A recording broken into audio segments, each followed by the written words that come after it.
Imagine-se um mega empresário no ramo de departamentos. De repente, sua contabilidade começa a lhe avisar que os balanços estão estranhos, que a quantidade de dinheiro entrando não bate com a quantidade de produtos vendidos. Essa discrepância vai aumentando a cada mês, mas toda a sua equipe garante que não há erros nas operações de vendas e nem de estoque. Conheça neste episódio como um elaborado esquema de fraude cibernética abalou o ramo de varejo de construção civil.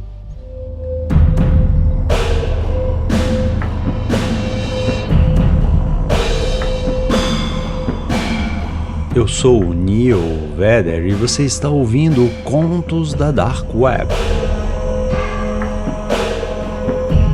Histórias reais sobre cybersecurity, hacking, espionagem e o que mais acontecer no submundo da internet.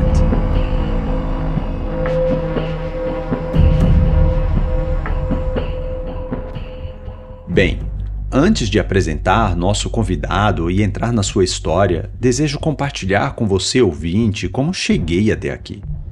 Este é o primeiro episódio de conteúdo original do Contos da Dark Web e representa um marco neste projeto, que está apenas começando. Se você chegou por aqui agora, os episódios anteriores foram traduções do renomado Darknet Diaries, do Jack Rhysider. Foi o apoio e o incentivo do Jack que me trouxe até aqui, e por isso este episódio é dedicado a ele, como uma forma de minha enorme gratidão. Jack, muito obrigado do fundo do meu coração. Se você domina o inglês, recomendo fortemente que assine e escute o Darknet Diaries. Obviamente, será uma experiência muito mais imersiva do que qualquer tradução que eu faça. Mas o Jack tem tantas histórias incríveis e que merecem estar ao alcance de muito mais pessoas. Por isso, ainda continuarei fazendo as versões em português do Darknet Diaries para aqueles que quiserem ouvir desta maneira. Eu sou formado em rede de computadores e matérias sobre segurança sempre permearam minha formação e meu imaginário. Num dos meus primeiros trabalhos como gestor de infraestrutura, eu já me preocupava com segmentação de rede e com controle de acesso à rede. Os pontos de rede naquele enorme complexo da organização ficavam todos ativos, e qualquer um que plugasse um dispositivo num ponto já estava dentro da rede. Aquilo me apavorava, pois eu vislumbrava como um atacante poderia facilmente comprometer tudo lá. Mas você não pode simplesmente decidir e executar mudanças numa organização. Tudo é precedido de processos, análise de impacto e muitas reuniões de convencimento e planejamento. Então, eu entendo perfeitamente por que tantas empresas têm tantos pontos fracos em sua segurança. Claro que muitas não investem o suficiente em segurança, mas outras investem e levam muito tempo para arrumar a casa, porque também não podem arriscar afetar seu negócio principal, que é o objetivo de sua existência.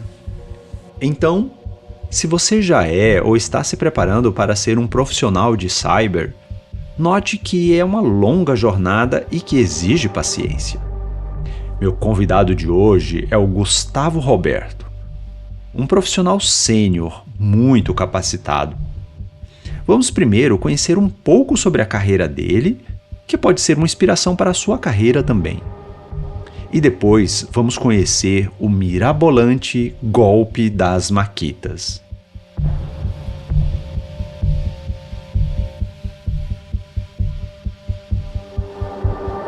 Oi, Gustavo. Quem é você na fila do pão? Me fala das coisas que você gosta e faz e que te levaram para entrar nessa profissão. Bom, o meu nome é Gustavo Roberto. Eu também sou conhecido como Robert Tux, ou apenas Tux, né? Para os mais íntimos aí. Atualmente, eu sou gerente de Purple Team numa companhia de telefonia. Na verdade, eu sou um fuçador nato, digamos assim, né? Tipo um hacker de alma. Gosto bastante de futucar todo tipo de coisa, desde brinquedos, rádio amador. Gosto bastante da parte de eletrônica também. E sou digamos, radioamador aposentado, porque minha licença já venceu. Então, atualmente, como radioamador, só faço rádio escuta. Além disso, praticamente todos os dias eu treino jiu-jitsu. Eu sou faixa preta de jiu-jitsu da equipe Nova União. E esse é o meu hobby barra esporte favorito atualmente. Acabei passando por quase todas as fases de um profissional de TI, né? Fui lá desde o rapaz de suporte, que ajudava a passar cabo em canaleta, construir cabeamentos do tipo coaxial. Provavelmente muita gente nem sabe o que é isso mais hoje em dia. É, Depois eu passei a ser um administrador de sistema, eventualmente fazia alguns códigos, né? Numa empresa que eu trabalhei de comércio exterior. Depois de um tempo, eu passei a ser administrador dos sistemas dessa empresa, onde eu tive uma grande evolução e tive um grande mestre nessa área, que eu gostaria até de deixar uma saudação para ele. Ele chama Hilton Monteiro. Foi um dos caras que tranquilamente eu mais aprendi na vida. E fui migrando de cargos, né, em empresas até o meu momento atual, que atualmente sou o gerente de telecom, como você diz, né, do Purple Team. Uma forma de especialização entre funções de segurança é a que dá cores a times. Red Team é o time especializado em achar as vulnerabilidades e testar a viabilidade de invasão. Blue Team são aqueles que atuam na defesa, programam e operam os controles de segurança. White Team entra como um mediador entre esses dois times anteriores, definindo as regras de comportamento de cada um de forma a ficar mais aderente ao mundo real. Já o Purple Team ocorre quando os analistas atuam tanto no ataque quanto na defesa, fazendo uma análise de impacto mais detalhada dos segredos de cada time. Estes são apenas alguns exemplos de especialização, mas existem tantas outras que levaria horas aqui para descrever. Muita gente me pergunta como iniciar na carreira de cyber. Costumo dizer que é bom a pessoa experimentar um pouco de cada especialidade para entender e poder assim escolher o que lhe agrada. Mas nunca ter pressa. Ser um bom profissional exige tempo e dedicação. Note no exemplo do Robert Tux, como um bom profissional não nasce no topo. Ele começou sendo o famoso menino do computador. Ou como um espinhento da informática, se você pegou a referência. Ele passava cabos em canaletas e hoje em dia é gerente de time numa enorme telecom. Robert Tux teve mestres, pessoas que lhe trouxeram inspiração e contribuíram com vários tijolos neste castelo.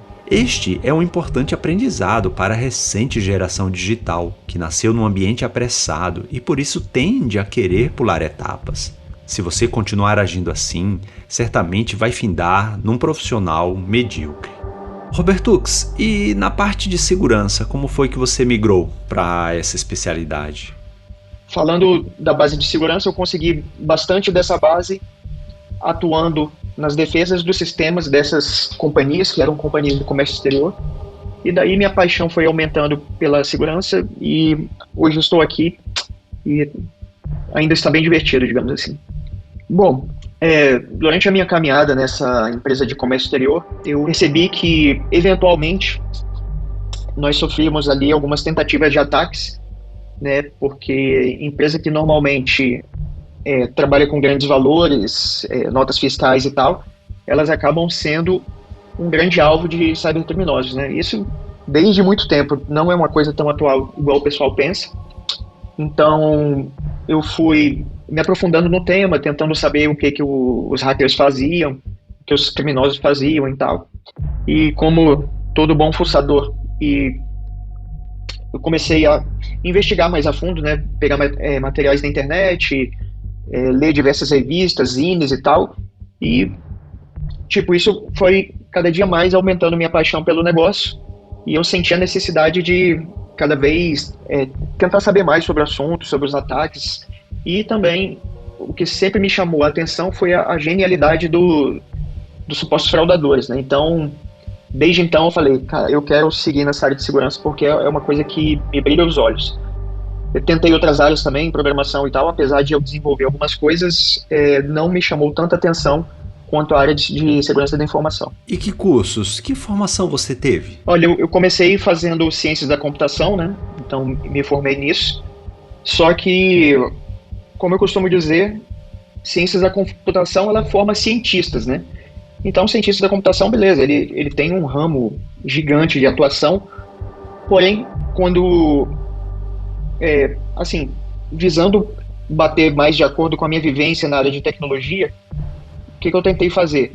Tentar direcionar meus esforços, como eu trabalhava bastante com redes e tal, para uma tecnologia em rede de computadores. E nesse curso, eu confesso que eu me achei, porque lá, basicamente, tinha, assim, tudo que eu precisava. Aí tinha matéria de programação, tinha matéria de redes, diversas matérias de segurança, algoritmo.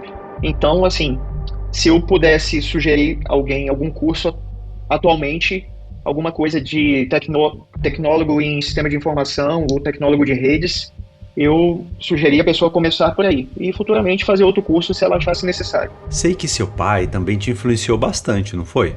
Na verdade, assim, meu pai sempre foi um fascinado por eletrônica, né, de uma forma geral.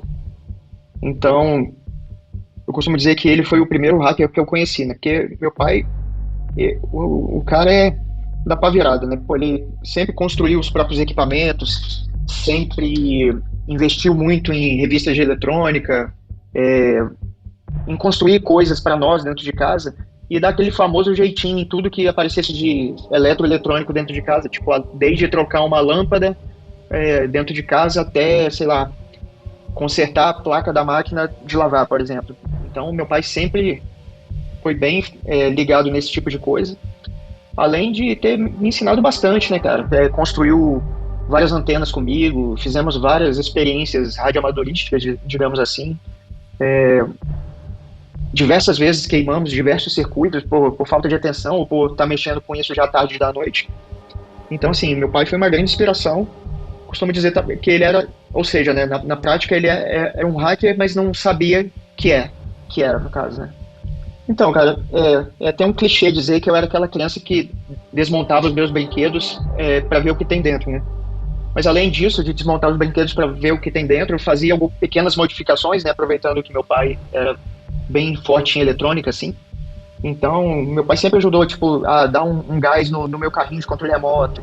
Ou, pô, meu helicópterozinho quebrou. O que a gente pode fazer aqui para melhorar? Tipo, a hélice que não era móvel passou a ser móvel usando um motorzinho. Então, essas coisas foram o meu começo no hacking. E é até um clichê que basicamente todo mundo que você pergunta acabou fazendo isso na infância. E como foram os seus primeiros anos com o computador? Você já tinha um computador quando era criança? Eu fui ter computador, eu devia ter uns 18 para 19 anos, talvez. Eu fui ter computador tarde, diferente da maioria do pessoal hoje que já tem super cedo, né? Só que uma coisa curiosa é que antes de eu ganhar computador, eu já sabia que eu gostaria de mexer com Linux, por exemplo. Sempre gostei muito de ler, né? Daí eu estava passando numa livraria um dia, eu li assim, Linux, a Bíblia. Saiba tudo sobre esse sistema operacional fantástico e tal. Aí eu comprei esse livro, porra, e li ele do início até o fim, inclusive todas as menções que os caras faziam, todas as páginas, literalmente, eu comi esse livro, digamos assim. Então, cara, isso aí me deu uma base muito boa para quando eu ganhasse meu computador, eu conseguisse mexer com o negócio. Então, no primeiro computador, nós tivemos um IBM PS1, aquele era de drive de disquete ainda, né? 33 MHz, 171 de disco. Para a época era uma coisa até meio avançada, né? E esse computador não conseguia rodar o Linux, porque o Linux que tinha na época precisava de um pouco mais de memória. Daí a gente não conseguiu. Aí futuramente, meu pai, com um pouco mais de dinheiro, ele comprou um outro computador, esse sim, com fax modem, com uns programinhas bacanas lá, e o Windows 98 na época. E a partir daí eu comecei a fuçar o Windows, assim, aliás, minto, eu comecei a fuçar no Windows 3.11. A primeira coisa que eu fiz de porcaria no Windows 3.11 foi instalar como é que se diz? A proteção de tela de um carinha que fica numa ilha, talvez você saiba do que eu tô falando. Ah, sim, eu lembro. O Robert Hooks está falando da proteção de tela do Johnny Castaway, um náufrago que flertava com uma sereia. Deixarei o link nas notas do episódio para você reviver ou, se você não for daquela época, conhecer. Certo, Roberto? Por favor, continue. Aí, rapaz, passou um dia, dois, daqui a pouco, vírus. Era o vírus da época, chamava Leandro e Kelly. Eu falei, meu Deus, aí... E pior que meu pai tinha copiado o disquete, levado para o serviço e deu lá o problema do vírus de novo. Aí eu fiquei pensando, cara, o que eu vou fazer? Só que me deu um estalo assim na mente, eu falei, pô, ontem estava funcionando, hoje tá com vírus. E se eu mexer aqui na data do setup? Aí voltei, aí voltou ao normal. Eu falei, opa, então eu já sei por onde começar a fazer a coisa funcionar. Tipo assim, mas só passava da data, o vírus voltava, né? Que esse vírus Leandro Kelly era quase que uma cópia daquele vírus da época chamado Michelangelo. Talvez você se lembre. Então, beleza. E depois que eu consegui fazer essa façanha aí de o vírus parar de funcionar, eu falei, cara, preciso estudar mais sobre isso. Aí eu comprei um monte de livro de hacker que tinha na época, um monte de revista, e fui tentando beber daquelas fontes ali. E o desfecho dessa história era o seguinte. Esse vírus Leandro Kelly, feito por brasileiros lá de Minas Gerais, ele nada mais era que um vírus de boot, né? Então, se eu desse lá um fdisk/mbr, eu corrigi o mbr, sumiu o vírus. E depois que eu aprendi isso, cara, eu tirei vírus de muita gente. Não ganhei dinheiro, fiz na manha, né, como dizem. Mas, assim, o meu primeiro bom contato com hacking e com o mundo de vírus, essas coisas, foi nessa história aí, cara. Nos anos 90, a maioria dos vírus não causava muito estrago. Eram feitos muito mais pelo desafio e curiosidade do que como uma forma de dano e vantagem. Os hackers, os nerds da época, gostavam dos desafios de manipular o comportamento do sistema.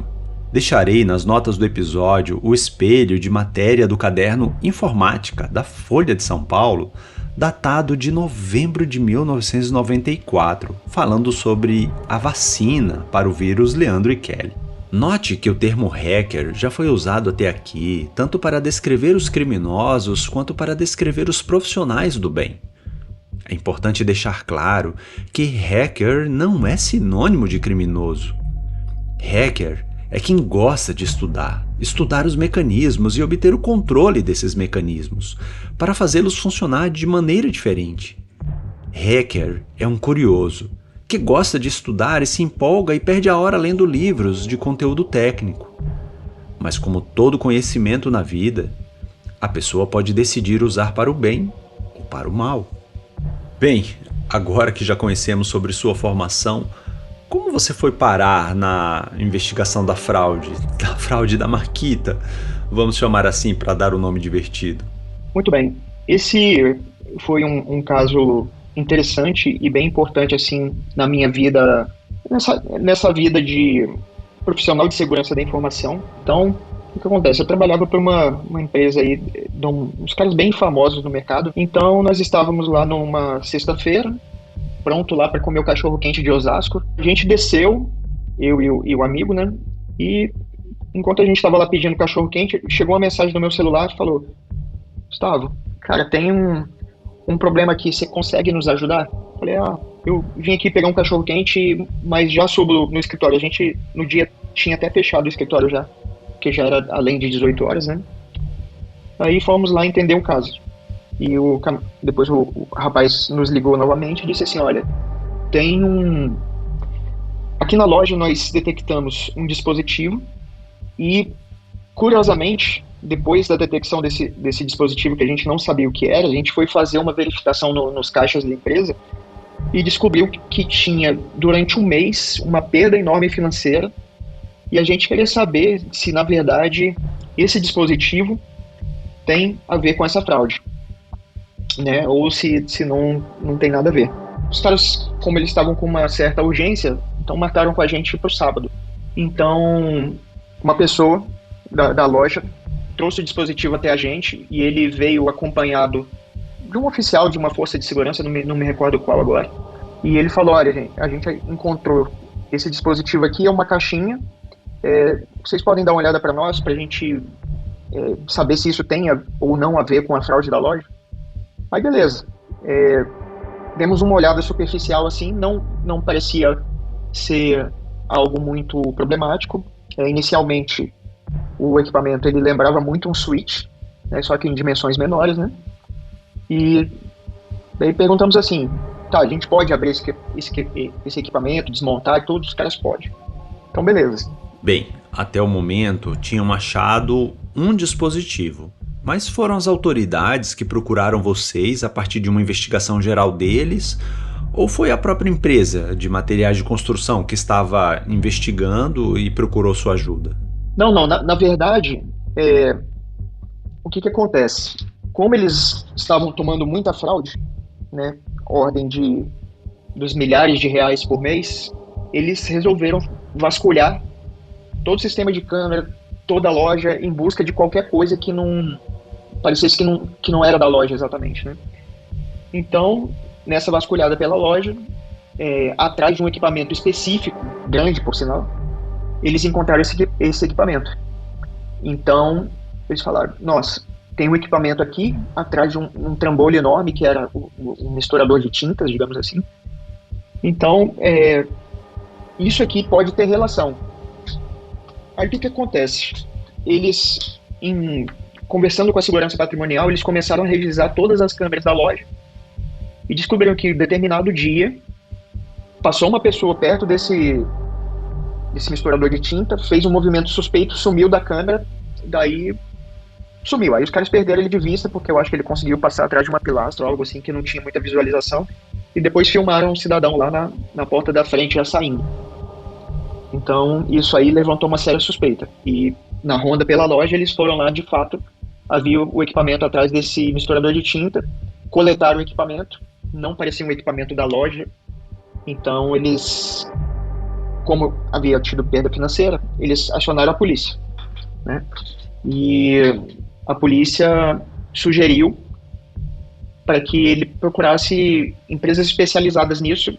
Por sinal, nós tínhamos algum contato com as forças policiais e eles sugeriram que levasse o equipamento para nós. Aí esse equipamento acabou chegando nas nossas mãos. Foi assim que tudo ocorreu. Neste ponto, fica evidente que a empresa não tinha nenhum controle de acesso à rede, ou NAC, Network Access Control. Este tipo de protocolo mantém o dispositivo confinado numa rede isolada até que ele atenda aos requisitos de autenticação e autorização. Ok, então o que tinha no equipamento? Como estudaram sua estrutura e o que vocês encontraram nele? Bom, basicamente nós fizemos lá, digamos assim, uma autópsia do equipamento, né? Basicamente se tratava de um dispositivo embarcado que conseguia rodar Linux, no caso era um Raspberry Pi, nesse caso específico. O Raspberry Pi, para quem não conhece, é uma plaquinha com um processador, uma entrada de rede, entradas de áudio, então se parecia muito com um microcomputador, né? Era um computador em dimensões pequenas. Uau! Ter um mini computador dentro da rede de um alvo é tudo o que um hacker criminoso quer. Com isso, ele pode entrar e sair a hora que bem entender, além de poder mapear todo o comportamento e infraestrutura do seu alvo. Seja num lugar movimentado para se disfarçar no meio dos outros, ou num lugar de baixo ou nenhum movimento, esses computadores são tão pequenos e exigem tão pouca energia que acabam sendo difíceis de serem encontrados. O Lane Turtle da Hack5, por exemplo, é um dispositivo muito usado pelos Red Teams para testar as fraquezas físicas de uma rede. Ele consiste num mini computador alimentado por uma porta USB e sua única interface é uma porta Ethernet. Ele é tão discreto que, se colocado até mesmo sobre a mesa, atrás de um computador, pouca gente vai notar que é um dispositivo de invasão. O cérebro era isso, e junto desse mini computador aí existia uma fonte, alguns cabos coloridos e também um modem 3G. Então a gente ficou pensando, tá, que um equipamento, beleza, aparentemente, assim, tinha um SD card, né? Um cartãozinho de memória. Aí a gente ficou pensando, tá, beleza, um equipamento, um Raspberry, a gente até sabe mais ou menos para que serve, mas para que serve exatamente um modem 3G? Então a gente ficou um pouco pensativo e chegou à conclusão que poderia se tratar de uma conexão remota, né, por exemplo. E, assim, nas primeiras semanas não saiu muita coisa, mas a partir da segunda semana a gente começou a progredir nos estudos. Bem, então, além de estar na rede do seu alvo, o atacante ainda foi esperto o suficiente para estabelecer seu comando e controle por meio de um modem 3G. Desta forma, ele podia entrar e sair sem precisar passar por eventuais firewalls da empresa e sem deixar rastros de sua atividade. Boa sacada! E que ferramentas e técnicas vocês usaram para entender as táticas do atacante? Como era digamos, um voo cego, a gente não sabia exatamente do que se tratava. Primeira coisa, nós tentamos fazer um man in the middle, ou algo assim, e colocamos algumas ferramentas de rede, e em um determinado momento, nós começamos a observar que havia conflito de IPs, né? Na verdade, além de conflito de IPs, tinha conflito de Macs. Tinha uma máquina e esse Raspberry Pi rodando na rede com o mesmo IP, com o mesmo Mac. E isso acontecia por diversas vezes, né? Tudo indicava que isso pudesse ser um ARP spoofing. Só que ficou assim, em princípio, só no achômetro, né? Até a gente poder evoluir mais dentro do problema. Então, basicamente, um ARP spoofing, o cara inunda sua rede com os Macs que ele quer, e para fazer com que esse equipamento, no caso, se pareça com o equipamento legítimo na rede, né? Ou seja, ele falsifica o endereço físico do equipamento e coloca o IP que ele precisa colocar com esse Mac. Então, ou seja, esse IP que ele precisa colocar mais o Mac faz com que o equipamento pareça com um equipamento legítimo. Isso aí, com isso ele conseguia bypassar alguns filtros de controle de Mac, por exemplo. O MAC, MAC, ou Medium Access Control Address, é o endereço mais elementar de rede de um dispositivo. E, teoricamente, nunca deveriam existir dois iguais, porque eles são gerados na fábrica, a partir de um controle internacional que evita a colisão. Ele é gravado em firmware para não ser alterado. Mas muitas placas de rede permitem que o MAC seja alterado e o atacante pode então praticar o MAC spoofing, fazer com que sua placa anuncie o MAC de outro dispositivo e assim redirecionar o tráfego todo para si. Os sistemas de NAC, são fortemente baseados nos endereços MAC. E para não serem vulneráveis em casos como este, o Blue Team precisa adicionar outras etapas de validação no sistema de NAC. Já o ARP, ou Address Resolution Protocol, é um protocolo usado para associar um endereço MAC com um endereço IP. O atacante pode também forjar pacotes do ARP para direcionar tráfego para si. Ao juntar essas duas técnicas, o atacante pode criar um mundo paralelo para as máquinas, manipulando-as ao extremo, para que elas façam o que ele quiser. Nós fomos lá fazer um levantamento depois na segunda-feira, lembra que eu falei? Que segunda-feira a gente tentou dar mais foco nisso, e passeando lá pela loja nós encontramos uma fonte que lembrava muito uma fonte de notebook, mas só que ela tinha uma coisa muito suspeita. Eu nunca havia visto uma fonte de notebook com cabo de rede, né? Isso assim me despertou bastante a curiosidade sobre o que aquilo seria. Então nós perguntamos se poderia coletar aquela fonte. O cara da loja falou que sim. Então conseguimos mais um produto aí para levar para o laboratório, desmontar e ver do que se tratava. Então, chegando no laboratório lá, dentro da fonte, também havia um cartão de memória, um modem 3G. Dessa vez, a fonte tinha uma bateria de celular junto e também uma etiqueta na fonte com o número de série que indicava que aquilo ali pudesse ser produzido com uma certa frequência, né? E de fato era, no final das contas, né? Então, no levantamento que a gente fez durante essa investigação na loja, nós descobrimos que quais eram os pontos relevantes da coisa? Todo o equipamento encontrado, ele estava na rede da loja. Normalmente, a rede não estava segmentada, ou seja, servidor, máquina de estação, misturador de tinta e afins, todos ficavam numa mesma rede, né? Que isso é uma péssima prática. Ou seja, né, qualquer coisa que precisasse de rede estava ali plugado na rede principal da loja. Desde os leitores de preço, até os servidores, até os caixas eletrônicos, ou seja, não havia separação de rede, né? E isso aí, para um fraudador, é uma festa boa, né? Segmentar a rede é uma das tarefas mais básicas, um dos primeiros ensinamentos em qualquer curso de redes. Segmentar tanto tem um efeito no desempenho, porque diminui o trânsito de pacotes de descoberta ARP, quanto ajuda a criar ilhas para diminuir o alcance de comprometimento de um atacante. Mas fazer isso dá trabalho e exige investimento. Numa rede segmentada, o analista tem que providenciar uma série de configurações cada vez que um novo dispositivo é adicionado. Por outro lado, ativos críticos, como serviços de caixa e de contabilidade funcionando numa mesma rede, é como se não houvesse paredes para esses setores, como se tudo funcionasse numa mesma sala. Se o atacante entrou naquela sala, invadiu tudo. Uma outra coisa bem curiosa que a gente encontrou dentro da loja, em um dos equipamentos, tinha uma nota escrita à mão, assim, dizendo não desligar nunca, com erro grosseiro de português, né? Desligar e obrigado à gerência. Isso também foi bem curioso. A gente até ficou com mais vontade de pegar o equipamento para examinar mais de perto o que estava ocorrendo, né?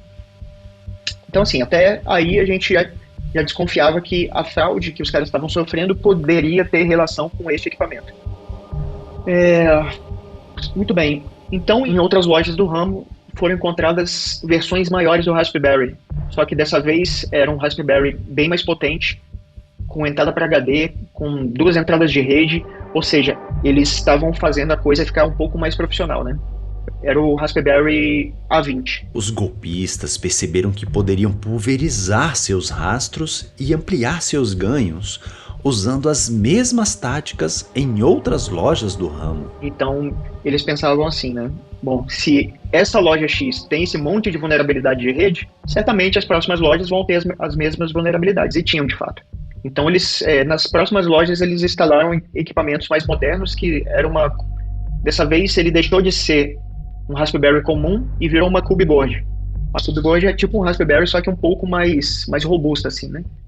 E nessas versões das outras lojas, o artefato era bem melhor acabado, ele ficava numa caixinha bonitinha.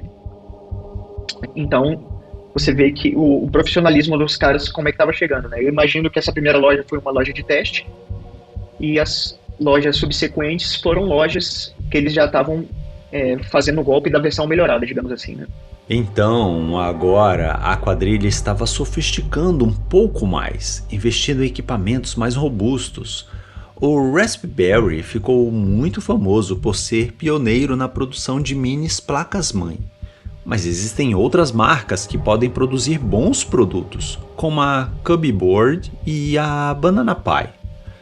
A turma de cyber costuma chamar esses equipamentos implantados de Rogue Devices, que agora vou chamar aqui de dispositivo pilantra, numa tradução livre. Ok, Robertux, e como vocês foram entendendo o que exatamente esses equipamentos pilantras faziam? Então, nós descobrimos assim algumas características comuns a todas as fraudes. Basicamente, eles estavam em... Quando você entra numa loja e vê aquela gôndola bonita, com TVs ou computadores e tal, isso aí era um forte indício que os caras iam plantar essa fraude lá. Por quê? Porque lá tinha um ponto de rede, né, por onde o computador recebia as programações do que ia passar no dia. Então, assim, era um forte indício que se a loja tivesse perda financeira, tivesse uma gôndola dessa toda bonita ligada ao computador, podia saber que por ali, muito provavelmente, ia estar morando o equipamento do fraudador, né? Muito comumente, eles instalavam também o equipamento na rede onde fica plugado o leitor de preço. Porque se vocês observarem bem, o leitor de preço ele ele se comunica com a rede, né? Eventualmente, quando você está passando por uma loja, você consegue visualizar lá o IP, configuração e tal. Então, isso é um prato cheio para o fraudador fazer a configuração. Então, nós tínhamos certeza que era um Linux, em alguns tinham criptografia, tinha conexão com a internet e tinha conexão com a rede local. Então, a gente pensou, bom, isso aí muito possivelmente é um dispositivo onde o camarada entra remoto e acessa a rede local e tenta fazer alguma coisa. Até aí, nós não sabíamos o que era. Então, para a gente poder saber exatamente o que estava acontecendo, nós utilizamos algumas ferramentas, né? Utilizamos o DD para clonar o cartão de memória. Usamos o Cpart-X para montar a imagem do cartão de memória do fraudador, já que nós não tínhamos até então conseguido copiar. Então, a gente usou esse Cpart-X para tentar montar. Daí, começou os estudos e a gente, um belo dia, conseguiu pegar uma imagem dessa, não criptografada. Pegamos uma imagem que não tinha criptografia e conseguimos abrir a imagem, só que não tinha log nenhum. Só que, baseado no que havia no cartão e como as pastas estavam dispostas lá, então nós percebemos que ele tinha um servidor de SSH interno, que ele tinha scripts de discagem, e isso aí chamou bastante a nossa atenção. Só que nesse momento a gente ainda não conseguiu coletar nada que pudesse ser uma evidência, assim, que era fraude de fato. Beleza, então a partir desse dia a gente começou a evoluir. Então, basicamente a rede 3G era ligada e, tipo assim, funcionava como o 3G, rede externa, e a placa interna funcionava dentro da rede da loja. Então, ele fazia o comando controle somente pela rede 3G? Exatamente. Foi bom você perguntar isso, porque o que acontece? Analisando os arquivos que nós encontramos, a gente descobriu que em determinado momento aquele dispositivo se conectava a uma rede externa e nessa rede externa fatalmente haveriam mais equipamentos conectados, né? Então o que a gente fez? Bom, a gente sabia mais ou menos qual era o modus operandi dos caras, então a gente construiu um equipamento quase igual ao deles, também com modem 3G, só que ao invés de um SSH comum, a gente usou um honeypot de SSH. Isso significa o quê? Quando a pessoa tentasse se logar nesse SSH, não fazia nada, e de quebra, para nós, ele dava usuário sem. Então, um belo dia, a gente resolveu construir o nosso próprio equipamento, e a gente fez um equipamento muito, mas muito similar ao equipamento dos caras. E a gente resolveu colocar em produção e ver o que acontecia. Beleza, colocamos o equipamento em produção e alguns minutos depois, a gente nem achou que eles fossem conectar, né? Então, alguns minutos depois, chegou uma conexão no nosso honeypot e começou a tentar testar um monte de coisa, né? Só que nada daquilo funcionava.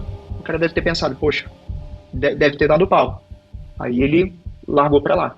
Então a gente tinha a primeira senha do fraudador. Que ótima sacada do time do Robertux. O dispositivo pilantra avisava para o fraudador que estava online e qual IP tinha naquele momento. Os investigadores não conseguiam avançar muito porque não tinham a senha da criptografia usada nos dispositivos. Daí, com uma cópia muito parecida, o fraudador se conectou no clone, forneceu o usuário e a senha e ainda tentou executar comandos que não funcionavam, mas demonstrava para os investigadores o que ele costumava fazer. Este foi o primeiro grande lapso do fraudador. Foi pego num honeypot, um dispositivo que profissionais de cyber colocam na rede para atrair e mapear intenções de possíveis atacantes. Exatamente. Então, de posse aí do usuário e da senha, a gente acabou descobrindo a senha de root do equipamento. Então, dali em diante foi tudo muito mais fácil, porque ele usava a mesma senha para tudo, né? Então, a partir desse dia, com essa senha aí, a gente começou a descobrir bastante coisa. Segundo grande vacilo do fraudador, ele usava a mesma senha nos outros dispositivos, que também era a senha da criptografia do disco. E assim, o Robertux estava habilitado para destrinchar todos eles. Nós tínhamos agora acesso ao disco sem a criptografia, né? Então foi tudo muito mais fácil. Por quê? Quando a gente logou sem criptografia, apareceu lá os arquivinhos de conf dele, para onde ele mandava, qual senha ele usava, qual senha ele usava no banco de dados. Aí foi ótimo para nós e péssimo para eles, né? Então logamos lá, descobrimos que havia um C2 hospedado em algum lugar do Brasil e que lá tinham pelo menos 15 outros equipamentos com uma característica bem semelhante um do outro e que estavam online no momento. Então, a partir daí, a gente começou a meio que prever aonde seria a próxima fraude e aonde seria a próxima loja atacada. Isso aí, para nós, assim, foi fantástico, né? Terceiro grande vacilo do fraudador. O Robertux, além de conseguir mapear toda a infraestrutura de comando e controle, o C2 ainda conseguiu entrar no próprio C2, porque eram as mesmas credenciais. A partir deste ponto central, ele conseguia ver os outros dispositivos pilantras onde quer que eles estivessem e nascessem. Mesmas credenciais para as cubeboards, mesmas credenciais para logar no painel de admin, mesmas credenciais para o banco, ou seja, foi uma festa, né? O vagabundo chega num momento que ele fica preguiçoso. Ele quer ver o troço funcionando e o dinheiro entrando na conta dele, em tese, né? Então nós descobrimos que haviam outros equipamentos, né? E a vontade que a gente tinha era apagar o C2 do cara, mas nessas horas a gente tem que ter um pouco de sangue frio, porque se a gente apaga, a gente não ia ter mais sucesso com nada, né? Então, a partir desse momento, a gente começou devagarzinho, loja por loja que eles estavam sendo atacados, a gente ligava para lá, falava que estava tendo uma fraude, os caras pediam alguma evidência, a gente dava.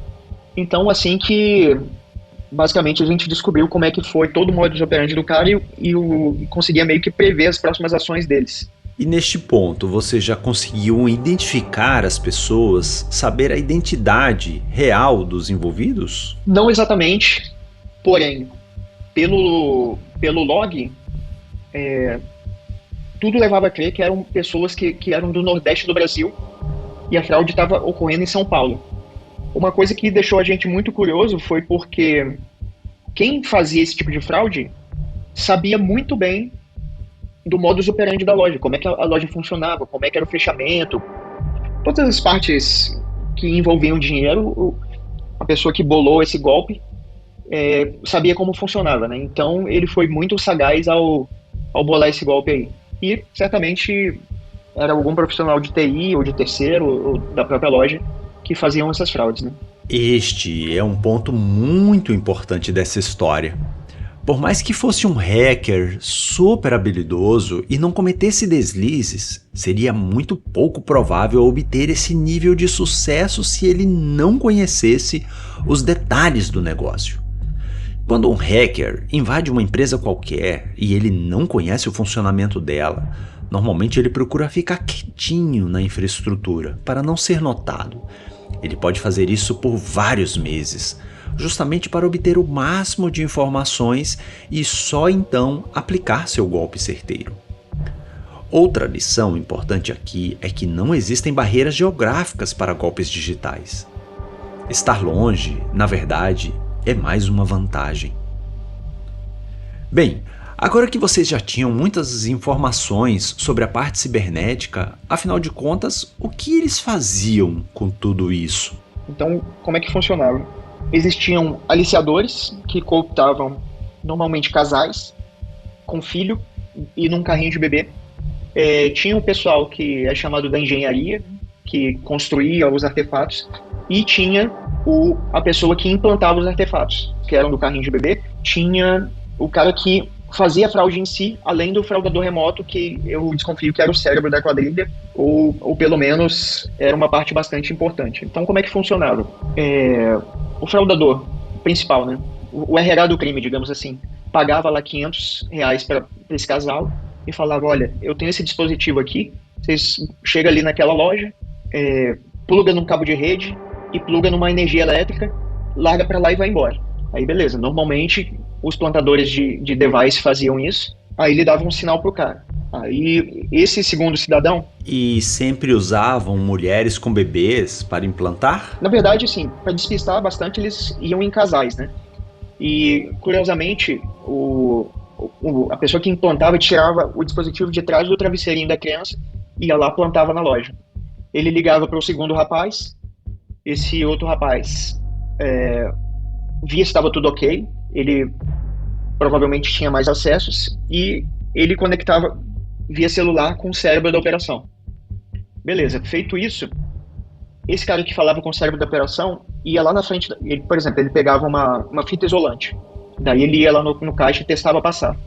Ele falava, o curioso é que ele sempre ficava no telefone com o fraudador remoto, né? Ele falava assim, olha, fulano, tô aqui no caixa tal, com IP tal, tem tal impressora, por exemplo, IP 192.68010, esse caixa aqui é o número 10. Então, o fraudador remoto fazia o quê? Ele dava o comando de lá, ele usava uma ferramenta chamada EtherCap. Essa ferramenta possui um plugin que consegue isolar e escravizar a máquina, no caso 92.68010, e estando a máquina escravizada, ele consegue enviar um comando de lá e fazer com que essa máquina faça qualquer operação que ele quisesse, inclusive emitir notas fiscais como se tivesse sido feita uma compra, mas na realidade não era. Então, retomando aqui, a pessoa ia no caixa, tentava passar a fita isolante, passava todos os dados, e dado momento ele falava, eu estou no caixa 92.68010, caixa 10. Aí o cidadão tentava passar o cartão dele, normalmente não ia de primeira, aí ele falava, nossa amor, tentei passar o cartão aqui e não deu. Muito provavelmente o fraudador remoto falava, tenta de novo. E quando ele tentava novamente, aí sim passava, emitia uma nota fiscal como se fosse uma nota fiscal normal, a pessoa pegava a conta, botava na sacola e ia embora. Então, a fraude estava aí. Esquema desvendado. Era uma fraude síncrona, precisava da interação do hacker naquele exato momento. Ele manipulava os equipamentos de venda e fazia concluir uma compra falsa. A nota fiscal saía, mas a venda não tinha sido processada de verdade. O fraudador, com certeza, conhecia todos os detalhes do processo de venda para manipulá-lo neste nível. Tipo assim, tudo levava a crer que era uma nota verdadeira, só que com o comando do cara ele ejetava e não saía nada, não tinha um valor contábil, digamos assim, né? Era simplesmente uma nota com um valor que normalmente o caixa não está treinado para esse tipo de coisa, né? Então ele pegava a nota, dava a mão do cara, ele botava a nota na sacola e seguia o rumo. E, curiosamente, depois que essa compra dava certo, a pessoa voltava, dizia que esqueceu algo, fazia por exemplo, esqueci de comprar furadeiras. Aí ele botava as furadeiras no carrinho, ia lá, passava de novo o mesmo caixa, mesmo procedimento. Aí falava, nossa, como eu sou esquecido, né? Tipo, dava aquele migué, como dizem. E, novamente, ficava no telefone e acontecia tudo novamente. O fraudador remoto dava o comando, injetava a nota, ele botava a nota na sacola dos equipamentos e seguia a vida. Olha só, passar um item de pequeno valor era apenas a validação de que o esquema estava todo funcionando naquele momento. Deu certo, o meliante inventava uma desculpa, entrava de volta na loja e voltava em seguida para o mesmo caixa, mas agora com um monte de produtos de alto valor. Ao sair com esses produtos sem pagar por eles, tinham agora uma fonte de receita no mercado paralelo. Era assim que o dinheiro alimentava o esquema, com a prática de receptação dos produtos frutos de crime. O crime de receptação está previsto no artigo 180 do Código Penal brasileiro. Ele ocorre quando alguém adquire, recebe, transporta ou oculta um produto de crime e tem pena de 1 a 4 anos de reclusão. Assim, fique esperto ao comprar ou até mesmo transportar produtos sem origem comprovada ou de pessoas que você não tenha absoluta confiança. Robertux, dá uma dimensão para nós dos produtos que eles, entre aspas, compravam. Olha, eu vou te dizer que eu acho que os caras eles acabaram sendo pegos porque eles tinham muito olho grande, né? O que eu vi passando foi um cidadão com 10 furadeiras Makita num carrinho. Essa furadeira, se eu não me engano, custa uns R$1.600, coisa assim, de um valor enorme, né? E ele passou e deu certo. Aí beleza, não satisfeito, de uma outra vez ele tentou passar, na verdade tentou passar não, ele passou, né? 370 mil reais de areia, não sei nem quanto dá isso em caminhões de areia, que seria direcionado para uma favela de um local próximo lá. Só que compras grandes assim, um setor de inteligência deles detectou. Falou, opa, tem coisa errada aí. Aí o cara perguntou, tá, mas quando eu vou conseguir levar os caminhões de areia? Cozinharam ele lá, falou, daqui a 10 dias. No fim descobriram que realmente era fraude, né? Aí a casa dos caras começou a cair a partir desse momento. 10 furadeiras de alto valor e 370 mil reais em areia. Robert Hughes presenciou apenas algumas compras, já que ele não fazia parte de toda a investigação, mas apenas da análise cibernética. Mas estes dois exemplos já nos mostram que esse esquema foi muito maior que isso. O fato de cometerem esses exageros revela que a quadrilha estava confortável. As coisas vinham funcionando e a ganância os levava a sempre dar um passo maior na próxima vez. Fiquei curioso como uma furadeira poderia custar tanto dinheiro e resolvi pesquisar no site de uma grande marca do ramo. Há modelos que custam 3, 5 e até mais de 7 mil reais. Então, imagine quanto dinheiro essa quadrilha conseguiu produzir com esse tipo de golpe. Descoberto todo esse modus operandi, e como nós tínhamos já acesso a todas as conversas do cara, que ele trocava uns chats, nós já sabíamos todo o esquema que ele fazia. A gente fez uma operação, um belo dia de sábado, que ele resolveu ir lá assim que a loja abrisse, né? Então, o que acontece? O rapaz foi lá, foi o segunda ou terceira pessoa a chegar na loja. Nós já tínhamos montado lá uma bela operação, mapeamos as portas do suíte, deixamos guardas de prontidão, falamos o seguinte, olha, não age, não faça nada, mesmo se o cara tentar roubar, sair correndo, não faz nada. Vamos tentar ver o que acontece. Dito e feito, mesmo modus operandi, só que dessa vez o cara trocou de caixa e foi pro caixa 6. Curiosamente, ou por azar dele, ele estava no caixa que estava exatamente embaixo de uma das câmeras principais da loja. Aí passeou pela loja, daqui a pouco entrou o casal, plugou a cubeboard na loja, o casal deu mais uma volta, saiu da loja, não levou nada, e a gente percebeu que o cara foi lá, pegou 2 chaves de fenda e algumas fitas isolantes. Por que sempre fita isolante? Porque ele usava na produção das cubeboard. Depois que a gente entendeu melhor por que tantas fitas isolantes sempre, além de ser um troço barato, né? Se desse problema, ele podia pagar do bolso dele mesmo. Então, armada toda essa operação, as forças policiais estavam todas conosco, então tinha uma operação toda pronta para pegar o cidadão. E ficou uma viatura de prontidão lá do lado de fora, caso desse alguma coisa errada. Mas tudo fluiu muito bem, né? Ele foi, fez toda a compra, acionou o fraudador remoto, ejetou a nota fiscal. Uma coisa curiosa, que a moça do caixa até falou depois conosco, o seguinte, olha gente, eu já vi muito cartão passar aqui, mas nunca vi cartão de loja de departamento como cartão de crédito. Aí a gente falou, nossa, provavelmente qualquer cartão que eu tentar passar lá no PDV vai funcionar. Dito e feito, cara. Qualquer cartão passava. Então, o que aconteceu? O cara fez a fraude, saiu, a polícia já estava esperando o camarada lá fora. Quando ele saiu, o segurança passou o rádio e a polícia foi lá e apreendeu o cidadão. Certo, mas o que ele estava levando já era a segunda rodada com os produtos caros? Eram tipo umas 5 fitas isolantes, umas 2 furadeiras dessa Makita, e tinha algumas coisas também de produto de planta, né?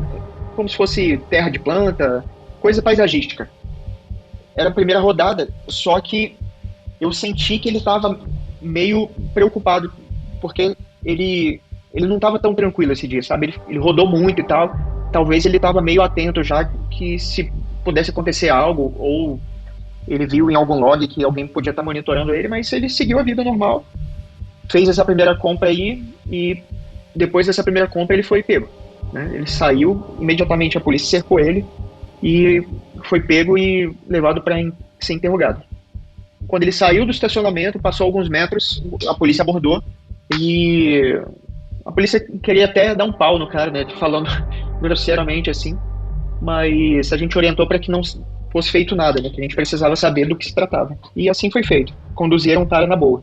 E depois teve um segundo momento que a gente foi até a delegacia, fizemos lá uma inspeção, né, de todos os materiais. Descobrimos que havia com o cidadão lá pelo menos 35 cartões das mais diversas bandeiras e finalidades. Tinha uma frente de caixa eletrônico, não sabíamos exatamente se ele também atuava nesse ramo. Tinha algumas pastas, com muitos documentos de muitos empreendimentos, digamos assim, diferentes, né? E 2 celulares. Dentro dos celulares que foram apreendidos, né, tinham muitas anotações de coisa de quadrilha e tal. E existia uma parte grotesca também, que era foto e vídeos de vários assassinatos, inclusive assassinato de mulheres, de policiais, assim, um negócio bem bizarro, sabe? O indivíduo se mostrava um profissional do ramo do crime. Estava cheio de elementos incriminatórios, vários cartões de crédito, vários documentos e o telefone cheio de imagens de crimes violentos. Muito bem, e como o restante do esquema foi descoberto? Como as outras pessoas foram identificadas? Ele foi preso. Talvez uma parte curiosa foi que ele foi preso momentaneamente e foi solto depois, porque como ele tinha uma nota, né, aquilo ali não configurava roubo até então. Então ele foi liberado mediante pagamento de fiança, mas ele teve o celular clonado, né, os dois, e a gente descobriu várias atrocidades, descobriu o celular do fraudador remoto e descobriu mais um monte de coisa, só que esses caras eles trocam muito de contato, né? Então, depois de ter feito essa análise com os caras, ele foi liberado, só que os dados dele ficou com a polícia. E futuramente, numa outra oportunidade, a polícia nos passou esses dados. Caramba! Mesmo com tantos elementos, o sujeito não seguiu preso. Não temos todos os detalhes dessa soltura, mas a máquina da lei costuma estar alguns passos atrás da criminalidade, abrindo brechas para situações como essa ou tendo que seguir protocolos e procedimentos que acabam favorecendo os criminosos. Por outro lado, esses mecanismos foram criados para tentar garantir que pessoas não fossem presas injustamente. Mas, na prática, sabemos que eles falham nos dois lados. Bem, com essa prisão, ou pelo menos com esse susto, imagino que o esquema tenha sido interrompido. Qual é a coisa, a parte curiosa da história também, né? Só que as fraudes continuaram. Só que dessa vez eles tinham outros modus operandi. Só que dessa vez, como a gente já tinha a senha do antigo, o que a gente fez? Levou o equipamento para o laboratório, conectou como root, botamos ele numa rede nossa e ficamos lá esperando. Como o cara tinha o C2, assim que o equipamento apitava lá no dashboard dele, ele automaticamente conectava e tentava fazer a fraude, né? Ou pelo menos tentava olhar o que se passava na loja. Uau! Mas como continuavam? Os dispositivos não tinham sido removidos? Nasciam outros, né? Por isso eles usavam a numeração que eu falei lá no início, e por isso tinha os cabinhos de cores diferentes para dizer assim qual quadrilha que era, mais ou menos isso, né? Então era um esquema piramidal. O cérebro por trás dos dispositivos não se envolvia com aquele que executava o golpe, mas meio que era um vendedor de serviço, é isso? Era um fornecedor de rogue devices as a service? Exatamente. Excelente observação. Depois que um desses equipamentos ficou online, ele também tinha um modem 3G. Como eu havia mexido com Linux desde lá do início, desde o Slackware, em alguns momentos a gente usava Minicom para descagem. E o modem 3G ele tem uma característica que, após ele conectado, se você der uma string de conexão específica, ele entrega exatamente a localização que a antena está, né? Para nossa sorte e azar do fraudador, ele morava num lugar no Nordeste muito ermo assim, que basicamente tinha um casarão, que era a casa do fraudador, e uma antena perto. Ou seja, não tinha muitas casas por perto, né? Só a casa do cara e uma casa bonita. Então foi bem fácil da polícia chegar lá e pegar o camarada. E foi assim que a gente descobriu o fraudador remoto. Mas isso não foi imediato, foi depois dessa primeira operação aí, foi lá para uns 7, 8 meses depois. Certamente os caras capitalizaram muito em cima ainda. Aquela primeira prisão ainda não tinha revelado a identidade do operador do esquema. E os golpes continuavam acontecendo. Pelo jeito, esse operador mal deve ter tido conhecimento daquela prisão, porque ele continuava fornecendo novos equipamentos. Como ele estava também longe de centros comerciais, muito provavelmente ele não ganhava dinheiro diretamente com o crime de interceptação, mas apenas com o fornecimento do serviço do golpe.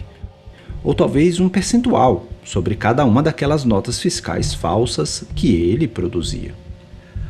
Mas que sacada do Robert Hooks! Seu profundo conhecimento ajudou a identificar a torre de comunicação usada pelo fraudador, e ele fez isso através de um programa que quase não é mais utilizado hoje em dia. Mais uma prova que sua longa formação é o que o torna um excelente profissional de cyber, que olha os detalhes e sabe juntar o quebra-cabeça. Robert Hooks, e como era esse cara? Que vida ele levava? Era um gangster do sertão do Nordeste? Um tipo de lampião? Ele tinha uma vida dupla. Ele, além de fraudador, ele era empresário, ou seja, ele lavava dinheiro com outras coisas. Diversas outras coisas, diversos outros ramos, não só isso. Ele tinha uma família bem constituída, ele não era um cara que parecia ser, assim, pobre, digamos assim. Ele tinha uma certa condição, não sei se ele obteve essa condição a partir de fraudes, né? Mas sei que o cara tinha tudo para ter uma vida digna, sem roubar os outros, e só que a ganância falou mais alto, né? Então o cara passou a roubar. Foi triste a prisão do cara, né? Porque a família dele ficou sabendo, os filhos ficaram sabendo, foi bem, bem triste assim, mas o cara procurou, né? Uma pena, mas ele procurou. Por fim, que recomendações você daria para as empresas protegerem suas redes de invasões como essas? Olha, acho que uma das primeiras coisas que eu alertaria o pessoal é: invista na capacitação da sua equipe. É sempre muito bom, tipo, um profissional capacitado, ele vai ter muito mais maldade no olhar do que um profissional não capacitado. Promovam cursos de seguranças internos, assim, com bastante frequência, ou capacitação dos profissionais, por exemplo, você elenca um ou outro profissional para ser os olhos da empresa, digamos assim, normalmente os gerentes, né? E faça com que ele passe a maldade para os próximos que vierem. E, falando em termos de rede mesmo, o ideal é que rede de loja seja completamente segmentada, por exemplo. Use uma VLAN para servidores, uma VLAN para estações, uma VLAN para máquinas misturadoras de tinta. Então, você fazendo essa segmentação de rede e não deixando a rede toda aberta como era nesse primeiro caso das lojas, já colabora bastante para a mitigação do problema, né? Tipo, não deixa, na verdade, o problema acontecer. É passível de fraude ainda? Pode ser, mas a pessoa teria que fazer... O fraudador teria que dar muito mais passos até obter sucesso na fraude. Meu muito obrigado ao amigo Robert Hooks por ter topado participar deste projeto e nos trazer tantos ensinamentos e essa história eletrizante. Você poderá encontrá-lo no @GustavoRobertHooks no Twitter, que durante esta gravação estava bloqueado no Brasil, por conta da celeuma entre o ministro Alexandre de Moraes, do STF, e o Elon Musk. E também no LinkedIn, com o mesmo @GustavoRobertHooks. Os links estão nas notas do episódio. Você ouviu Contos da Dark Web e eu sou o Neil Vedder, no mundo hacker, um tipo de meu degenerado favorito. Edição e sonorização Lamparina. Arte da capa de Dan Borges. Ufa, isso dá trabalho, mas também uma tremenda satisfação. Espero que você tenha gostado e estou ansioso para ouvir seus comentários e sugestões. Claro, recorrendo àquele apelo de produtor de conteúdo, por favor, assina o canal, toca no sininho, comenta e passa esse episódio para o máximo de pessoas que puder. Só assim poderemos produzir mais episódios. Sabe por que o PC Windows não compromete a rede? Porque ele não tem MAC address.